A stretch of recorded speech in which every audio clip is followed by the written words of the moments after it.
변화를 향한 도전. 안녕하십니까? 여러분과 함께 변화를 추구하는 채널 체인지입니다. 서일고 요양간 고치기. 고등학교 학부모 60%가 너무너무 후회하고 있습니다. 이게 무슨 소리냐고요? 적기 교육을 안 하면 어떤 문제가 생기는지 지금부터 말씀드리겠습니다. 지금 아이들 눈빛을 보세요. 생기가 있는지 없는지를요. 눈에 생기가 없고 집중하지 못하고 배우는 게 재미가 없다고 하면 교육에 실패하고 있다는 증거입니다. 자, 그러면 어떻게 해야 교육에 성공할 수 있을까요? 능동적이고 적극적으로 도전하는 아이로 키우면 모든 것이 오케이. 그렇다면 어떻게 능동적이고 적극적으로 도전하는 사람으로 크게 할 수 있을까요? 씨앗마다 싹트는 시기가 있듯이 지식의 단계마다 뇌가 받아들인 때가 있습니다. 우리는 바로 그 때를 기다려주면 아이는 거목으로 큽니다.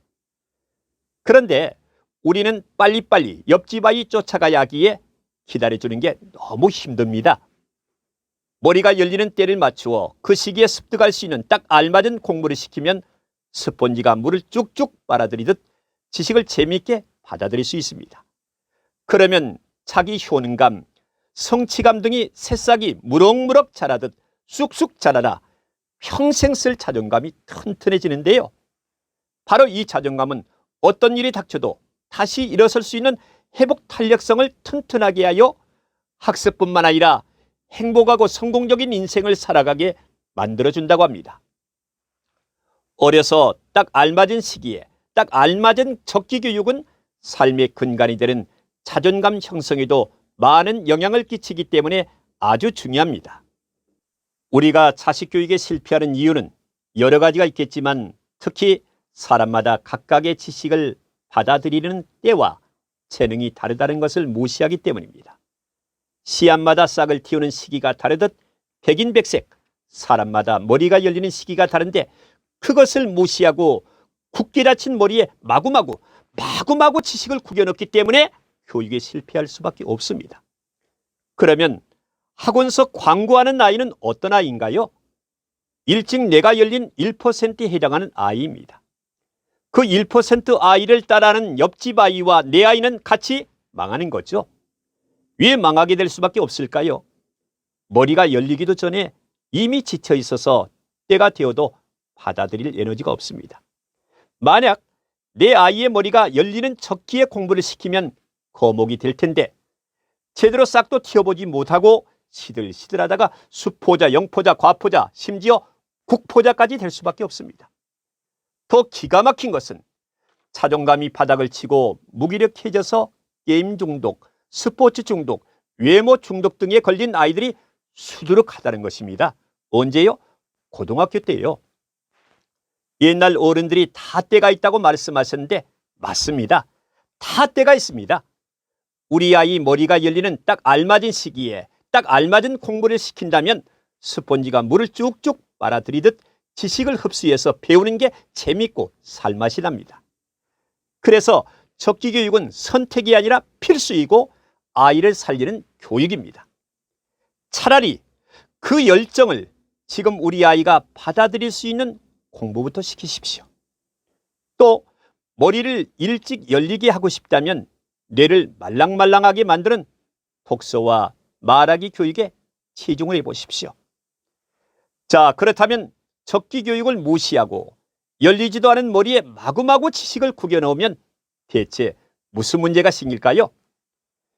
이해도 되지 않은 외계어 같은 공부가 재미없고 머리가 먼저 트인 아이들에게 좌절하게 되어 난 머리가 나쁜가 봐. 난 해도 안 될 것 같아. 라며 자신에 대한 부정적 자상을 무식에 넣기 시작한다는 것입니다. 이 무식에 있는 부정적 자상이 엄청나게 무서운 이유는 학습뿐만 아니라 이후의 모든 행동에 영향을 주어 자존감을 점점 떨어뜨려 우울증에 빠지게 하기 때문입니다. 어렸을 때 생긴 우울증은 전 인생에 악영향을 끼쳐 설사 원하는 대학을 갔다고 하더라도 그 이후의 삶이 순탄하지 못한 사람이 많습니다. 여러분도 기사를 보았듯이 우리나라 20대 우울증 환자가 심각할 정도로 늘어나고 있습니다. 나중에는 학습이 문제가 아니라 우울증이 더 큰 문제가 됩니다. 씨앗도 온도, 습기, 공기 등 외부 환경과 딱 맞아떨어질 때 싹을 틔우듯 아이들도 뇌가 열려 지식을 받아들일 준비가 되어 있는 아이에게만 스펀지가 물을 빨아들이듯 지식을 빨아들입니다.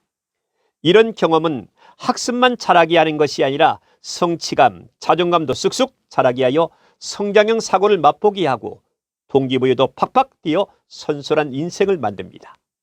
식물이 싹을 틔우고 하루가 다르게 자라는 모습을 보면 얼마나 신기합니까? 마찬가지로 스스로 성장하는 것을 많이 체험한 성장형 사고에 길들여진 아이들은 배우는 게 너무 재미있어 공부를 하지 말라고 뜯어 말려도 하는 공부 중독에 빠지게 됩니다. 다시 말하지만 열리지도 않은 머리에 자꾸 구겨넣으면 노력을 해도 안 되는 경험을 많이 하게 되고 이때 초조감이 밀려오면서 타고난 자신의 거대한 잠재 능력을 믿지 못하고 좌절하며 악순환으로 빠져들게 됩니다. 이런 사이클 몇 번 돌다 보면 자신감이 하락되고 무기력해지게 되는데 보통 고등학교에 가서 많이 나타납니다. 선행을 안 해서 공부를 못하기보다는 부정적 자상으로 세팅된 무의식 때문에 마음의 힘이 약해 못하는 것입니다. 이런 아이들은 자신감, 끈기, 의지가 없고 수동적 삶을 삽니다. 부모는 왜 노력을 안 하느냐고 다그치지만 아이들은 그런 마음이 세팅되어 있지 않습니다. 그러다 보니 화병이 난 부모와의 갈등은 깊어지고 아이들은 게임 중독, 스포츠 중독, 외모 중독에 빠질 수밖에 없습니다. 누구 탓일까요? 우리 자녀들이 탄탄대로 쭉쭉 뻗어나갈 수 있게 하려면 딱 알맞은 적기 교육과 함께 미술, 악기, 운동, 스피치, 토론, 독서, 여행 등 다양한 체험활동과 학습을 잘 배분하셔서 시켜야 교육에 성공할 수 있습니다. 끝까지 들으신 여러분 대단히 감사합니다. 감사합니다.